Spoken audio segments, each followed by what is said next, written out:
तो सबसे पहले हम बात कर रहे हैं इंटरनली की, समझ रहे हैं? इंटरनली का मतलब समझ रहे हैं? अंतः विभाजन, इसकी बात कर रहे हैं अंतः विभाजन। हिंदी में भी अंतः विभाजन मतलब क्या होता है समझिए। सबसे पहले सपोज दैट ये आपका एक पॉइंट है, ये कितना बताओ, इसके कोऑर्डिनेट है बेटा हमारा x1, y1 और ये कितना बताओ z। इसके मान लिया बेटा x2, y2 और z। ये कोई पॉइंट है बेटा, मान के चलो ये वाला P पॉइंट है। कितना पॉइंट है? P। इसको क्या करता है बेटा, ये m रेशियो n मतलब m अनुपात n में क्या कर देता है, ये दोनों विभाजित। इंटरनली मतलब इन दोनों लाइन, किसी लाइन पे अंदर कहीं भी एक पॉइंट होगा, समझ रहे? इंटरनली का मतलब क्या है, इसी लाइन पर कहीं भी एक पॉइंट होगा। बाह्य वाले में मतलब जब एक्सटर्नली होगा तो क्या होगा बताओ, ये इस लाइन से बाहर या फिर इधर या फिर इधर वो पॉइंट एग्जिस्ट करेगा। समझ में आ रहा है बेटा? तो हम क्या करने वाले हैं, और तो इस वाले पॉइंट का कोऑर्डिनेट लेट कर लो, कितना मान लो बताओ, x मान लो बेटा, y मान लो और कितना मान लो बताओ z। x, y, z मान लो। क्लियर? जब मैं x वाले की बात करूंगा तो x इक्वल टू इंटरनली में क्या होता है बेटा, प्लस होगा और उसमें क्या होगा बताओ, माइनस। देखिए ये कितना बताओ बेटा, m x2 n x1, तो कितना करेंगे बताओ, m x2 प्लस कितना करेंगे बताओ, n x upon m plus बटा।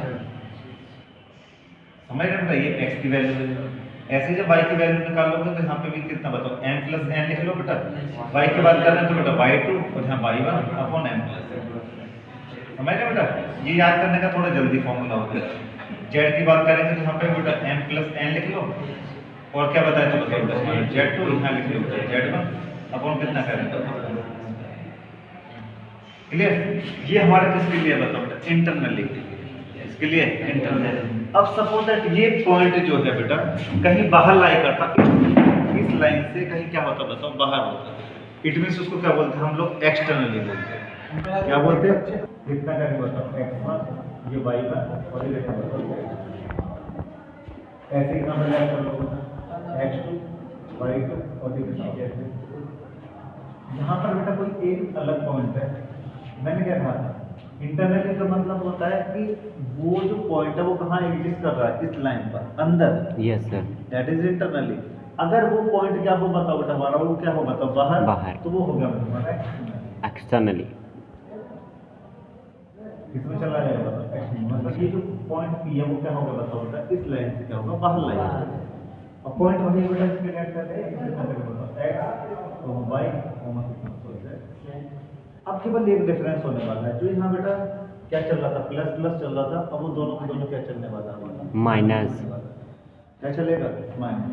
तो हम क्या करने वाले हैं, सबसे पहले x की वैल्यू निकालेंगे। तो जैसे आप x की वैल्यू निकालेंगे एक बार y की वैल्यू निकालेंगे, इसकी वैल्यू निकालेंगे। क्लियर?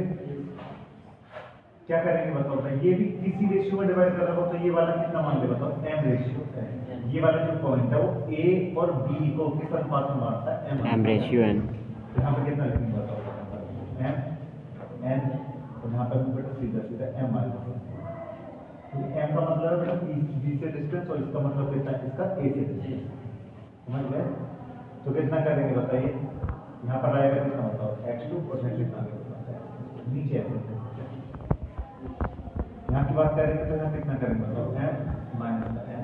y की बात कर रहे हैं तो y2 माइनस y अपॉन कितना बताइए, m।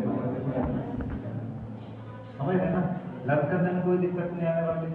और इस तरीके से क्या होता है, क्वेश्चन थोड़ा जल्दी हो जाता है। इसको मान लो z1, इसको कितना मान लो z2 z1 और यहाँ कितना मान लो, ये समझ गए? अब इसी के बिहार पे हम एक क्वेश्चन ले लेते हैं, आपका पहला वाला। समझ रहे बेटा? क्वेश्चन ले लेंगे तो क्वेश्चन से क्या होगा, एक बार हमको क्लियर हो जाएगा। जैसे फर्स्ट वाला क्वेश्चन है हमारा, एक्सरसाइज है बेटा आपका ये 12.3। देखिए सबसे इजी चैप्टर है ये वाला 3D वाला, इससे इजी कोई आपको चैप्टर नहीं मिलने वाला, क्योंकि इसमें कुछ करना नहीं, जो आप 10th में पढ़ गए हो उसी को हल्का सा बढ़ाया है। वहाँ 2D में करते थे, यहाँ किसमें कर रहे हो, 3D। बस केवल इसमें देखते हैं। देखिए बेटा -2 3, 5, यहाँ से देखो इसी के पॉइंट लिख देता हूँ बेटा, -2, 3, कितना बताओ, समझ रहे हैं? दूसरा पॉइंट दे रखा है बेटा 1 माइनस 4 6, कितना दिया बताओ 1 माइनस 4 और कितना दिया, किस रेशियो में डिवाइड करता है, दैट इज फर्स्ट वाला केस कर रहा है तो 2 रेशियो, किसमें डिवाइड कर रहा है, एम की वैल्यू पता पड़ गई बेटा आपको, एम की वैल्यू पता पड़ गई, सारी वैल्यू रख सकते हो इजीली। चलिए बात करते हैं, तो एक्स की वैल्यू निकालते हैं, फॉर्मूला ये लिखा हुआ है, इसी के यहाँ पर काम करते हैं। यहाँ एम की वैल्यू कितनी बताओ 2 प्लस कितना करना बताओ 3 अपॉन 2 प्लस 3, थोड़ा सा पास में कर लेते हैं तो एक ही डिजिट डालने में बताइए x2 का मान कितना है, देखिए x2 का मान कितना बताइए 1, x1 का मान कितना बताइए 9, क्लियर हुआ। जब वैल्यू निकालेंगे तो है कितना 2 और है कितना बताओ -6, तो -6 में से जैसे 2 निकालो कितना बचेगा माइनस का 4, तो माइनस का 4 अपॉन कितना बताओ, ये x की वैल्यू है,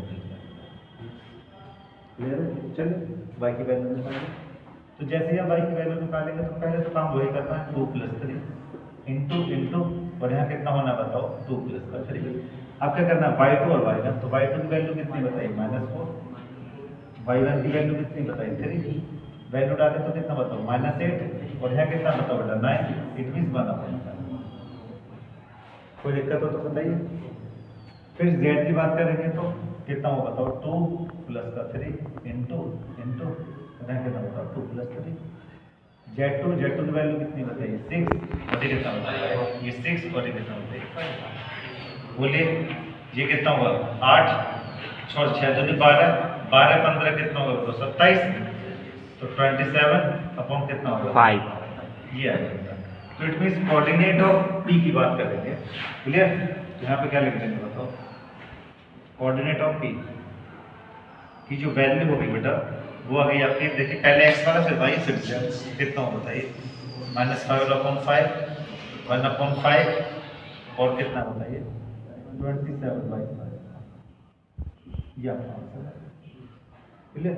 इसी तरीके से अगर वो इंटरनली एक्सटर्नली कहता है बेटा तो एक्सटर्नली आप ये वाले से पहले पुट कर सकते हो, कोई डाउट होता है तो नहीं मुझे बताइए, समझ गए ना। Yes, sir. अब कभी कभी वो ये भी कह देता है कि जी चलिए इतना ही रखिए पहले समझ